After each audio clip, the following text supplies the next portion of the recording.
So I think it's good we start with Surah Al-Fatiha. Bismillah ar-Rahman ar-Rahim. Alhamdulillahi Rabbil Alameen ar-Rahman ar-Rahim. Maliki yawmiddin. Iyaka na'budu wa iyaka nasta'een. Ihdina as-sirata al-mustaqim. Sirata alladhina an'amta alayhim ghayri al-maghdubi alayhim wa lad-dallin. Sadaqa Allahu al-'aliyyul 'azim. أعوذ بالله السميع العليم من الشيطان اللعين الرجيم. بسم الله الرحمن الرحيم.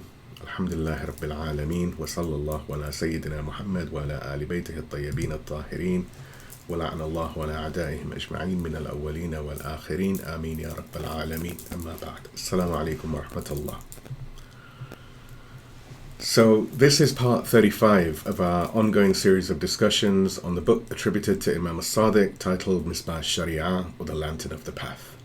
In our previous session, we continued the new stage of these Wednesday nights majalis, tracing the journey of Imam al-Ridha, peace and blessings be upon him, with careful attention to detail. Part 34, the previous part, built upon the foundation laid in part 33, following the Imam's path of trial and witness step by step, in a way that allows the strategy of his Imamah to unfold gradually before us. Today, we arrive at the third of these 4 dedicated sessions on the life and mission of Imam al-Ridha. As before, we will continue with the 3-point method, identifying 3 central themes, grounding them in Quran, the traditions of Ahlulbayt, and the insight of the scholars, and concluding each with a call to clarify lessons that translate into practice in our own lives. The cumulative nature of this approach means that each part is not a standalone piece, but one strand of a larger, interwoven whole. For this reason, I encourage you to revisit the earlier parts of the series, especially sessions 33 and 34, so that today's discussion can be fully appreciated in its continuity. With this framework in place, we now turn to part 35, advancing further into the life of Imam al-Ridha to uncover the light he cast in an age of deception and the guidance he left for us in ours. Please give me a salawat and we'll have a brief recap. Allahumma salli ala Muhammad wa ala Muhammad. So in our previous session, which was the second of 4 dedicated to Imam al-Ridha, peace and blessings be upon him, we explored how he masterfully transformed his forced journey from Medina to Marv into a powerful public proclamation of truth. What was designed by the Caliph Ma'mun as an act of isolation and containment became one of the most significant moments of da'wah, or calling to God, in the history of the Imams and the history of Islam even. The session highlighted 3 pivotal stages of this journey. The first, exile as a traveling pulpit. The Imam began his journey by publicly framing it not as honor, but as a funeral procession, making it clear to all that he was being marched towards his martyrdom. Despite Ma'mun Abbasi's carefully planned route to avoid Shia strongholds, the Imam turned every city and stop into a mimbar, a pulpit. He met with the people, he answered their questions, and he clarified the principles of Imamah and Islam as a whole, demonstrating that true sanctuary lies in God's covenant, not in a specific territory. Number 2, the golden chain of Naishapur. The journey reached its zenith in the city of Naishapur, where thousands of scholars and residents gathered to hear from him. It was here that he narrated the famous hadith of the golden chain, Silsilat al-Dhahab. After reciting the divine promise that belief in God's oneness, yani la ilaha illallah, tawheed, is a fortress of salvation, the Imam added the crucial condition, and I am one of its conditions. With this single phrase, he unbreakably linked Tawheed, or monotheism, with Wilayah, loyalty to the divinely appointed Imam and ultimately to Allah, cementing the core of Shia creed and Islamic creed even for generations to come. And number 3, debates and culture as proclamation. Upon arriving in Ma'mun's court in Marv, the Imam was subjected to a series of debates with the leading scholars of other religions and sects. Ma'mun intended to overwhelm him, but the Imam turned these forums into masterclasses of tabyin, or clarification. Using wisdom and proofs from the opponent's own scriptures, he established the truth of his message. The intellectual jihad was amplified by poets like Debel al-Khuzai, whose verses gave the voice of Shiism a powerful public and cultural resonance for the first time in decades. In essence, the session demonstrated how Imam al-Ridha subverted his enemy's entire strategy, turning a journey of compulsion into a platform for da'wah, for calling to God, a moment of weakness into an unbreakable declaration of truth, and a gilded cage into a classroom for the entire Muslim world, and indeed the entire world as a whole. Now, in his most beautiful name and with his full trust and with full trust in his support, we continue. Please give me a salawat and we move to Imam al-Ridha, a victory in refusal. Allahumma salli ala Muhammad wa ala Muhammad. So the first section is titled The Caliph's Flaw, Containment Through Honor and Its Inevitable Failure. When Ma'mun placed the turban of succession upon the head of Imam al-Ridha, peace and blessings be upon him, he believed he had outwitted history. For decades, Abbasid Caliphs had tried to silence the Imams with dungeons and swords. Ma'mun thought he had found a more subtle weapon, containment through honor. By elevating the Imam within the court, he hoped to neutralize him in the eyes of the people. But the very design of this strategy was doomed to failure. First of all, let's look at acceptance without authority, how the Imam stripped his succession of power. From the beginning, Imam al-Ridha made it clear that he was entering the position under compulsion, not desire. He declared, and this is from Uyun Akhbar Reza, and all of the references, like generally is the case, are all in the write-up. I encourage everyone to look at it. So Imam al-Ridha said, I entered into succession as one compelled into it. He imposed conditions that stripped the succession of any real power. No involvement in war or peace. No appointments or dismissals. No judgments or decrees. The throne gave him a title, but no authority, and he made sure everyone knew it. Even Ma'mun's closest officials admitted the humiliation. Fadl ibn Sahal, his senior vizier, remarked, I have never seen a caliphate so humiliated as this one. What was meant to crown the Abbasids with legitimacy instead exposed their fragility. Second point, the steadfast word, the Imam's unwavering stand against co-option. Time and again, Ma'mun tried to lure the Imam into taking decisions, into endorsing policies, into sharing responsibility for Abbasid actions, but the Imam refused, maintaining his distance. The Quran promises such firmness to those anchored in faith. In Quran, Surah Ibrahim, the chapter of Abraham, 14th chapter of the Quran, verse number 27, Allah subhanahu wa ta'ala, He says, God makes firm those who have faith with a steadfast word in the life of this world and in the hereafter. Imam al-Ridha's steadfastness revealed that the Abbasid project had no real foundation. It was a house of cards, reliant on the Imam's participation, and when he refused, the illusion collapsed. Let's now look at the unintended awakening, turning celebration into caution and propaganda into truth. And these are all very important lessons for us in our time. So rather than weakening Shiism, the succession amplified it. Ordinary Muslims saw stark contrast. The Abbasid Caliph enthroned by force, and the descendant of the Prophet elevated by virtue. Loyalty began to shift. Shiism, instead of being silenced, grew in strength. Sheikh Al-Saduq narrates that when people came to congratulate the Imam, he would tell them, do not be deceived, this matter will not last. His words turned celebration into caution, directing the hearts of the people away from Abbasid propaganda and back to the reality of oppression. Let's now look at the power of steadfastness, how refusal broke the heart of the scheme. Ayatullah Misbah-Yazdi, may God rest his pure soul, noted, sometimes steadfastness upon truth shatters the greatest political schemes. And again, all the references and citations are in the write-up. I again encourage everyone to review them. The Imam's steadfastness, refusing to be drawn into Ma'mun's game, broke the heart of the scheme.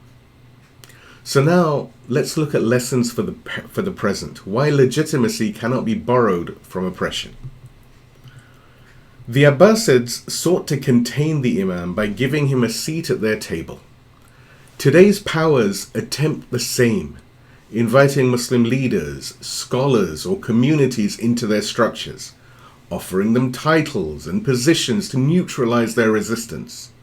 But Imam al-Ridha teaches that legitimacy cannot be borrowed from the throne of oppression. Containment fails when truth refuses to be co-opted. And now let's look at our calls to clarify, refusing to lend legitimacy to false powers. Number 1. Do not confuse titles with authority. The Imam's legitimacy came from God, not from any Abbasid decree. Number 2. Recognize that refusal itself can be a form of resistance, stronger than participation. Number 3. Understand that when truth stands firm, even the most elaborate schemes of power collapse. And number 4. In the time of Imam al-Mahdi, may God hasten his return and may our souls be his ransom, our duty is the same. Refuse to lend legitimacy to false powers, however attractive their invitations might seem. Please give me a salawat and we move to the second point, which is the unflattering mirror, how the Imam's presence exposed the Caliph's hypocrisy. اللهم صل على محمد وآل محمد. So if Ma'mun had hoped to present himself as a pious and just ruler, the presence of Imam al-Ridha, peace and blessings be upon him, in his court only exposed the hypocrisy at the heart of the Abbasid project. A cloak of piety, a heart of vice, how the Imam's purity exposed the court's corruption. Even while parading the Imam as his heir, Ma'mun appointed men of notorious corruption to the highest offices. Yahya ibn Aktham, infamous for indulgence and immorality, was raised as chief judge. Courtiers indulged in song, drink, and debauchery. The palace echoed with hypocrisy. On one side, the Abbasids sought to cloak themselves with the light of the Imam. On the other, they drowned themselves in vice. This contradiction could not remain hidden. By merely existing alongside such corruption, the Imam became a mirror in which the Abbasids' true face was fully revealed. The Quran warns of rulers who mask corruption with piety. In Quran, Surah Al-Baqarah, the chapter of the cow, the second chapter of the Quran, verses 204 to 205, Allah subhanahu wa ta'ala, he says, "Among the people is he whose speech about the life of this world impresses you, and he even calls God to witness what is in his heart, yet he is the fiercest of opponents. And when he turns away, he strives to spread corruption in the land, destroying crops and offspring, and God does not love corruption." Could this not describe Ma'mun? Could this not describe many of the leaders of today, who speak and spoke eloquently of justice, who paraded an Imam to prove his sincerity, yet whose policies were soaked in corruption? Now let us look at the boomerang effect, when a plan to diminish the Imam legitimized him instead. Ma'mun arranged public debates, hoping to diminish the Imam, but every debate backfired. The Imam's calm reasoning exposed the ignorance of the scholars, priests, and courtiers. Instead of legitimizing Ma'mun's court, the sessions legitimized the Imam and exposed the shallowness of Abbasid piety. Prophet Muhammad, peace and blessings be upon him and his family, had warned, "There will be rulers after me who lie and oppress. Whoever affirms their lies and aids them in their oppression is not from me, and I am not from them." And again, the references for this hadith, which is a very good hadith, very reliable hadith, are found in the write-up. The Imam, by his refusal to affirm and his exposure of falsehood, fulfilled this prophetic command. Let's now look at the falling mask, how reality exposes a ruler's false piety. Imam Khomeini, may God rest his pure soul, spoke of this cycle of hypocrisy, saying, "The unjust rulers always attempt to conceal themselves with religion in order to deceive the people, but true religion unmasks their disgrace." And Imam Khomeini, may Allah preserve him, reminded us, the enemy's display of religion does not last. Soon reality exposes them and their masks fall. This is precisely what happened with Ma'mun. The mask fell and his hypocrisy was laid bare for all to see. So what are the lessons for the present? Exposing hypocrisy by contrast with the truth. In every age, rulers claim to be moral, religious, or just, while funding injustice and oppression. Today, regimes cloak genocide with the language of security.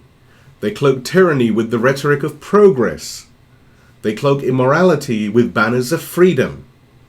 But Imam al-Ridha shows us the path. Remain steadfast, refuse to affirm their lies, and let their hypocrisy be exposed by contrast with the truth. And now the call to clarify, refusing to be deceived by masks of piety. Number 1, recognize that hypocrisy is at its most dangerous when cloaked in piety. Number 2, refuse to lend legitimacy to rulers who use religion or righteousness to cover corruption. Number 3, expose falsehood by contrast. The Imam's presence itself revealed the decay of the Abbasids. Number 4, in our time, clarify that no claim of justice or freedom can hide the crimes of tyranny. And number 5, await Imam al-Hujjah, may our souls be his ransom and may God hasten his return, by refusing to be deceived by masks of piety. Now, if I can please get a salawat, we go to the third point, which is the final failed gambit. When co-option fails, poison follows. اللهم صل على محمد وآل محمد. So Ma'mun had wagered that naming Imam al-Ridha, peace and blessings be upon him, as his heir apparent would end the threat of Shi'ism. Instead, as we've discussed, it amplified it. The Imam's popularity grew. His debates elevated him above the court. His refusal to compromise revealed the weakness of the Abbasids. What was meant to contain him only magnified and amplified his legitimacy. When the mask of legitimacy cracked, Ma'mun was left with the same weapon as his predecessors: poison. So the next section is a light perfected, the martyrdom of the Imam and the failure of the oppressors. Historical sources record that Ma'mun invited the Imam to eat grapes laced with poison. Shortly after, the Imam fell ill and passed away in Tus in 203 years after Hijrah. Abbasid, who was one of his closest companions, narrates. And again, all of these references are in the write-up. Abbasid, he narrates, I entered upon Imam al-Ridha and he said to me, a deed has been done to me, and he kept repeating, I have never experienced anything like this before. Therefore the Imam joined the line of martyrs, the caravan of martyrs of Ahlulbayt, poisoned not by the enemies of Islam, but by those who claim to rule in his name, in its name rather. He was buried in Tus beside Harun Rashid, the Abbasid Caliph who had poisoned his father, Imam Musa ibn Ja'far al-Kadhim. The oppressor and the oppressed share a graveyard, yet it is the Imam's shrine that became a center of life and pilgrimage, while Harun's memory is buried in nothing but disgrace. The Quran summarizes this irony. In Quran, Surah As-Saff, the chapter of the ranks, 61st chapter of the Quran, verse number 8, Allah subhanahu wa ta'ala says, they desire to extinguish the light of God with their mouths, but God will perfect his light, though the disbelievers detest it. And now an admission of defeat, why the assassination immortalized, not eradicated Shi'ism. In killing the Imam, Ma'mun admitted defeat. His elaborate scheme, years of political maneuvering, propaganda, and manipulation, ended in the crudest of methods, assassination. Instead of eradicating Shi'ism, he immortalized it. Imam al-Ridha's shrine in Mashhad al-Muqaddasa became one of the greatest centers of pilgrimage in the Muslim world, while the Abbasids, they slid into decline. The Quran gives us another lens through Prophet Yusuf. This is from Quran, Surah Yusuf, the chapter of Prophet Yusuf, or Joseph, 12th chapter of the Quran, verses 54 to 56. Allah subhanahu wa ta'ala says, "The king said, 'Bring him to me, I will make him my favorite.' Then when he had spoken with him, he said, 'Indeed, from today onwards you will be honored and trustworthy with us.' He," that is Yusuf, "said, 'Put me in charge of the country's granaries. I am indeed fastidious and well informed.'" Prophet Yusuf entered government by divine command, bringing justice through participation. Imam al-Ridha refused government, bringing justice through non-cooperation and martyrdom. Both are strands of divine wisdom. Sometimes reform comes through entry, sometimes through refusal. The Imam's path of refusal sets a profound standard for us. It forces us to step back from this specific history and ask the fundamental question that lies at the heart of our jurisprudence, a question our greatest scholars have sought to answer. A burden, not an honor, the juristic principle of political office. In the eyes of God, what is the nature of power and political office? Is it a prize to be sought, a status to be celebrated, an honor to be displayed even? Or is it something far more sobering, far more demanding? Islamic jurisprudence, particularly within the Shia tradition, provides a clear and profound answer. It teaches us that leadership is not a privilege, but a profound and perilous responsibility. The great scholar Ayatullah Sayyid Hussein Fadlallah, may God rest his pure soul, encapsulated this principle beautifully when he stated that political office in Islam is fundamentally taklif, or responsibility, not tashrif, honor. He said, and again the references are in the write-up, said Imam Hussein Fadlallah, he said, "Political office in Islam is a burden of responsibility, taklif, not an honor, tashrif." To understand this is to understand the very essence of service in our faith. Tashrif denotes honor and nobility, a worldly prize. But taklif comes from a root word meaning to impose a heavy burden or a difficult task. It is the same word used for the obligations that God places upon us, such as praying, fasting, jihad, hajj, khoms, etc. Therefore, to hold office is to be divinely tasked with an immense weight, the weight of justice, the protection of the vulnerable, and accountability before God for every single decision. This understanding becomes critically important when a believer must consider serving under an unjust or oppressive authority. The default foundational rule is unequivocal. Cooperation with oppressors is forbidden.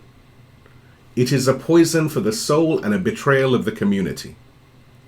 However, our faith is one of mercy and realism. It recognizes that situations may arise where a greater harm can only be averted through limited engagement. This is the domain of something we call darura, or overriding necessity. As guided by the rulings of, for example, Ayatullah al-Sistani, this exception is narrowly defined. Said Sistani, he says, "It is not permissible to aid the oppressors in their oppression. Indeed, any form of cooperation with them is prohibited, except in a state of necessity, or darura, and then only to the extent that that necessity requires." This is not an open door for ambition. It is an emergency exit to be used with extreme caution and reverential fear of God, taqwa. The jurists have placed a firm lock on the door, which can be only opened by true necessity. This is governed by another core legal maxim, emphasized in the works of scholars such as the late Ayatollah al-Khomeini, may God rest his pure soul. He says, Necessities are measured according to their degree. It is not permissible to exceed what the state of necessity requires. And actually, this principle of necessities are measured strictly by their limits constitutes a foundational legal maxim universally applied within both Shia and Sunni schools of Islamic law, rooted in Quranic injunctions regarding situations of compulsion that we've discussed previously regarding the idea of taqiyya. So what does this mean? It means that if one must engage with an unjust system to, for example, protect the lives and property of the faithful or the oppressed, one's involvement can extend only to the absolute minimum required to achieve that specific good. Any step, even by a nanometer beyond that line, for personal gain, for status, for wealth, is a step back into forbidden and into the forbidden and into sin. Therefore, the believer who contemplates this path must look deeply into their own heart and into their own intentions and look into them yet again. Are they entering this arena to actually serve God and His creation? Or are they entering it to serve themselves but feigning that they're serving God and His creation? For the path of public office is not a red carpet leading to glory, but a tightrope stretched over a great fire, a great abyss, where one is accountable for every single step, every word, and every intention. It is and must always be seen as a burden and not an honor. Let's now look at the chain of authority from the Imam to the Wali al-Faqih. Imam al-Ridha's refusal to endorse Abbasid rule sets the standard. Leadership positions are not badges of prestige, but weights of accountability. If an imam declines them under duress, then scholars and believers must be even more cautious about accepting roles that risk legitimizing oppression. And when legitimate authority, the Imam, or in our time the Wali al-Faqih, Imam Khomeini, may God protect him, and the Honorable Maraji', when they set boundaries, the community must adhere. History shows the cost of disobedience. In one community a few years ago, resistance to the decision of the Wali al-Faqih's representative led to fractures so deep that even years, close to a decade later, the divisions and damage persist and continue. When the principle of obedience was abandoned, cohesion collapsed and the enemies exploited the rift. Let's now look at lessons for the present. Survival is not the throne, but the ark. Survival is not in the throne, but it is in the ark. Every tyrant thinks their schemes will endure. Every oppressor believes they can bury the truth. But Imam al-Ridha's martyrdom proves that the light of God cannot be extinguished. From Karbala to Tus, from Baghdad to Gaza, the oppressor always falls, and the oppressed always rises. Prophet Muhammad, peace and blessings be upon him and his family, has said, and this is a hadith which is quoted by both the Sunnah and the Shia. He says, and the references are in the write-up, Prophet Muhammad says, "The example of my Ahlulbayt amongst you is like the Ark of Noah. Whoever boards it is saved, and whoever turns away from it is drowned." The Imam's martyrdom reaffirms this truth. Survival is not in the throne, but it is in the Ark of Wilayah. Let's now have a look at the calls to clarify, holding fast to the Ark in the fiercest of storms. Number 1, we should recognize that tyranny eventually collapses into its own hypocrisy and violence. Number 2, we must see in Imam al-Ridha's martyrdom the proof that truth cannot be extinguished by poison or any other means. Number 3, understanding that shrines of the oppressed outlive the palaces of the oppressors. Number 4, in our age, do not despair at the genocide in Gaza or the corruption of rulers. History shows that oppressors always fail and the light of God always prevails. And number 5, prepare for Imam al-Hujjah, may our souls be his ransom and may God hasten his return, by holding fast to the ark of Ahlulbayt, never abandoning loyalty, no matter how fierce the storm. Please give me a salawat and we move to the conclusion. اللهم صل على محمد وآل محمد. So Ma'mun thought he had found the ultimate solution to the problem of the Ahlulbayt. He imagined that by placing Imam al-Ridha, peace and blessings be upon him, beside him, he could contain Shi'ism. He could legitimize Abbasid power, and he could extinguish the cause of Wilayah. But the scheme collapsed under its own weight. We saw the failure of containment, the Imam's refusal to participate, stripped the succession of any legitimacy, and revealed the weakness of the Abbasids. We then saw the exposure of hypocrisy. The Abbasid mask of piety fell away in the face of the Imam's presence. As corruption and falsehood were revealed, everything fell apart for the Abbasids. And furthermore, number 3, we saw how Ma'mun, unable to achieve his goals, turned back to the weapon of choice of tyrants, poison, the final admission of his own defeat. The martyrdom of the Imam only amplified Shi'ism and immortalized his name. The Abbasid attempts to silence the light became the cause of its radiance. Imam al-Ridha's shrine in Mashhad al-Muqaddas stands as a living testament that thrones rot, but Wilayah endures. For us today, the lesson is urgent.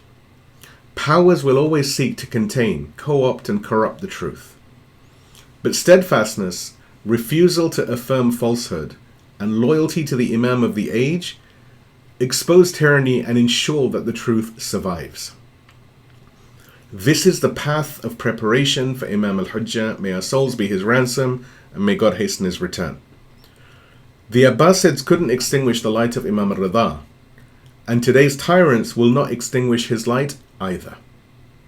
In the next session, number 36, we will reflect on the deeper essence of Imamah as a divine reality beyond palaces, titles and politics, and what it means for us in the age of Ghaiba, or the age of occultation. Please give me a salawat and we move to the supplication eulogy, which this evening is titled The Light Beside the Tyrant's Grave. اللهم صل على محمد وآل محمد. In the name of God, the All-Merciful, the All-Compassionate. O God, send your blessings upon Muhammad and the family of Muhammad, the oppressed who outshone oppressors, the light that no poison can extinguish, the ark that no storm can sink. Peace be upon you, O Ali ibn Musa al-Ridha, O son of the chained one, O heir of the patient ones, O martyr of Dus. They forced succession upon you, but you turned it into refusal. They masked themselves with your name, but you exposed their corruption. They poisoned you with grapes, but you became eternal in the heart of believers. Beside Harun you were buried, the tyrant and the Imam, the palace and the pulpit, the oppressor who killed and the oppressed who lives on. Today your shrine is filled with pilgrims, while his grave is covered in shame. O God, in this age of hypocrisy, when rulers still cloak tyranny with words of justice, grant us the basira, the insight, to see through their masks. Do not let us be deceived by their lies, nor silenced by their threats. O Imam al-Mahdi, hidden son of Fatima, our grief for Gaza calls to you. Children buried under rubble, mothers weeping in empty homes, innocents starved and slaughtered. This is the poison of our age, the grapes of Tus repeated in Palestine. O awaited one, we recite with the words of Ziyarat Ashura. O God, may you exclude from your mercy the first oppressor who wronged the right of Muhammad and the family of Muhammad. And we weep with Dua Nudba, where is the avenger of the blood spilt in Karbala? O God, hasten his reappearance. Let the shrines of the oppressed be our beacons. Let the graves of tyrants be our warnings. And let us live as clarifiers of truth until the day when the Mahdi rises and all thrones of falsehood crumble into the dust. Amen, O Lord, sustainer of the universes. Amen, O most merciful of the merciful. Wa akhiru da'wani alhamdulillahi rabbil alameen. Assalamu alaikum wa rahmatullahi wa barakatuh. If I can get a salawat, then we can move to the nasheed and then the ziyarah. اللهم صل على آل محمد